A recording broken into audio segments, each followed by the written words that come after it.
సచివాలయ ప్రాంగణంలో 4 కోట్ల తెలంగాణ ప్రజల తల్లి తెలంగాణ తల్లి విగ్రహ ఆవిష్కరణ కార్యక్రమానికి నాతో పాటు శాసన మండలి చైర్మన్ పెద్దలు సుఖేందర్ రెడ్డి గారిని, శాసనసభ అధ్యక్షులు గడ్డం ప్రసాద్ కుమార్ గారిని, ఉప ముఖ్యమంత్రి వర్యులు మిత్రుడు బట్టి విక్రమార్క గారిని, పెద్దలు మంత్రివర్యులు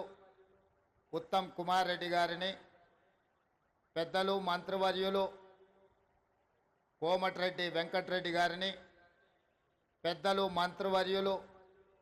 దుద్దిల్ల శ్రీధర్ బాబు గారిని, పెద్దలు మంత్రివర్యులు తుమ్మల నాగేశ్వరరావు గారిని,